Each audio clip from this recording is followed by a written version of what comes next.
हमारे प्रधानमंत्री वजीर आजम नरेंद्र मोदी साहब ने हाथ जोड़कर अपील की है, 140 करोड़ देशवासियों से ये अपील की है कि देशवासी 22 तारीख को घर घर में दिया जलाएं। मैं पूछना चाहता हूं कि क्या ये सियासत है या मजहब है? क्या है ये? मैं वजीर आजम से हाथ जोड़कर यह पूछना चाहता हूं, क्या आप मजहब को सियासत के साथ क्यों जोड़ रहे हैं? मेरी विनती है आपसे, अगर आपको यह हासिल है कि आप 140 करोड़ जनता को अपने स्टेज से और अपनी कुर्सी से यह पैगाम दे सकते हैं, तो मैं अपनी छोटी सी कुर्सी से क्या यह पैगाम नहीं दे सकता कि मैं 20 करोड़ मुसलमानों से अपील करता हूं कि वो दिया न जलाएं। हम दिया नहीं जलाएंगे, वो हमारा मजहब है। हमने आपको कहा है कि ईद के दिन तुम भी आओ ईदगाह में? क्या हमने कहा है कि रोजे तुम भी रखो? जब आप आजाद हैं, आपके त्यौहार से हम खुश हैं, आप अपनी इबादत में लगें। मैं मोदी जी से एक और अपील भी करना चाहता हूं। वो अपील यह है मेरी, इससे पहले राम मंदिर ही का मसला खड़ा हुआ था तो डिब्बा जला था गोधरा में, और फिर हजारों घर जले थे, हजारों मुसलमान जले थे, उनके कारोबार खत्म हो गए थे। मैं अर्ज करूंगा कि दिया जलाने में देश की 120 करोड़ जनता अगर दिए घर में जला रही है और रामधुन कर रही है और श्री राम के नारे लगा रही है, तो वो अपने काम में लगे रहे, लेकिन दूसरे अल्पसंख्यक लोगों को परेशान न करें, रास्ते पर ना आए, किसी को परेशान न करे। यही धर्म सिखाता है, मजहब नहीं सिखाता आपस में बैर रखना। हिंदी है हम, वतन है हिंदुस्तान हमारा, हम इसी शान के साथ रहेंगे। हिंदुस्तान में हमको रहना है। हमारे पुरखों ने कुर्बानियां दी थी तो इसलिए नहीं दी थी कि हम यहां से चले जाएंगे।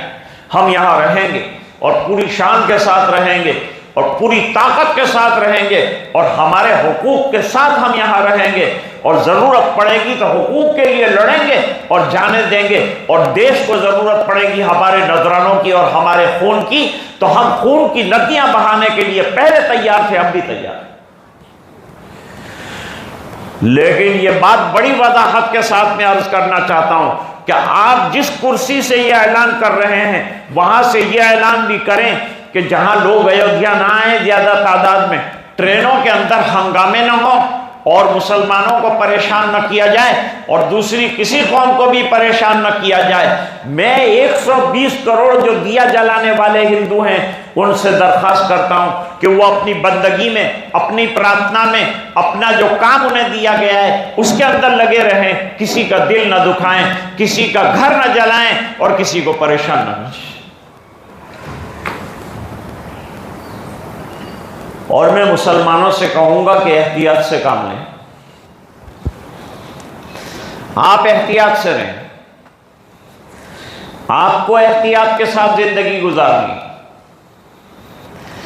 एहतियात का मतलब यह है कि इन मखसूस दिनों में लंबे सफर टाल दें, ट्रेनों में सफर न करें। इससे पहले ट्रेनों के सफर से परेशानियां हुई जब ऐसे हंगामी हालात पैदा हुए थे। भीड़ों में न जाएं, जहां गैरों के मजमे बहुत हो वहां न जाएं, अकेले न जाएं, तन्हा न जाएं। जाएं तो बड़े जम्मे गफीर के साथ जाएं। और क्या जरूरत है इधर उधर चाय के नक्कों पर जाने की? जरूरत क्या जरूरत है होटलों में जाने की? आराम से घर में रहें और अपनी हिफाजत, अपने बच्चों की हिफाजत और फैमिली के ख्याल के साथ घर में इत्मीनान के साथ रहें। हम चाहते हैं कि देश में एकता बनी रहे और देश में शांति बनी रहे। ओम शांति कहने वाले शांति का आह्वान करें। हम चाहते हैं कि मजहब की बुनियाद पर लड़ाइयां न हो। मजहब जो है वो लड़ाइयां नहीं सिखाता। दुनिया का कोई भी अच्छा मजहब दूसरे मजहब का एहतराम सिखाता है, दूसरे मजहब के साथ रवादारी का एहतमाम सिखाता है। लिहाजा उन तमाम चीज़ों को मलहूज़ नज़र रखना पड़ेगा। आज के पैगामात में 3 चीज़ें अहमियत की हामिल है, बल्कि 4 चीज़ों की अहमियत है। मेरी तफसीर तो अभी बहुत लंबी है, अगर चलेगी तो आप परेशान हो जाएंगे, इसलिए मैं लंबी तफसीर और इसकी तफसील में नहीं जाना चाहता। लेकिन आपको आज की सूरत अपील कर रही है कि ईमान वालों, ईमान पर कायम रहो, शिर्क से बरी रहो, दूर रहो। हमको दूसरों की ये मजहबी चीजों में दाखिल होने की शरीयत बिल्कुल इजाजत नहीं देती। लिहाजा एकता का झंडा उठाकर गलत काम मत करना, वरना ईमान से हाथ धो बैठोगे। अपने ईमान की हिफाजत कीजिए। हिंदुस्तान में हमें मुसलमान बनकर रहना है, दूसरों के साथ रहना है, रवादारी रखनी है, अखलाक रखने, अच्छे मामलात रखने, भाईचारा रखना है, सब करेंगे हम। लेकिन इनकी बंदगियां हम नहीं करेंगे, इनकी मंदिर की घंटियां हम नहीं बजाएंगे। और हम नहीं कहते कि आप मस्जिद में आओ, हाँ अगर ईमान कबूल करके आप आना चाहते हैं तो you are welcome all the time, आप हर वक्त आइए, हम आपको खिलाएंगे पिलाएंगे और आपका इस्तेकबाल करेंगे। लेकिन हम आपके मजहब में इंटरफियर नहीं करते, आपको भी हमारे मामले में इंटरफियर करने की शरअन हमको इजाजत नहीं है, तो हम नहीं करेंगे। आज का पहला पैगाम 22 से लेकर अगले 3-4 दिनों तक ऐसे व्हाट्सएप जिससे हंगामा बरपा हो, देश में झगड़े की कोई शक्ल पैदा हो, उससे बचें। ऐसे कोई मैसेजेस न लें जिससे बाहमी इख्तिलाफ की शक्ल पैदा हो। नंबर 3, मजमों में और ख़ास तौर से गैरों के मजमों में न जाएं।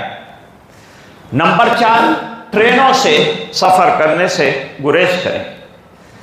नंबर 5, हाईवे पर भी चलें तो अकेले न चलें, एहतियात से चलें। मैंने भी कई प्रोग्राम मेरे रद्द किए सिर्फ इसी एहतियात की वजह से। हम मोदी जी का एहतराम करते हैं, वेलकम करते हैं, उनके पैगाम को मानते हैं, उनके वज़ीर आज़म होने को मानते हैं।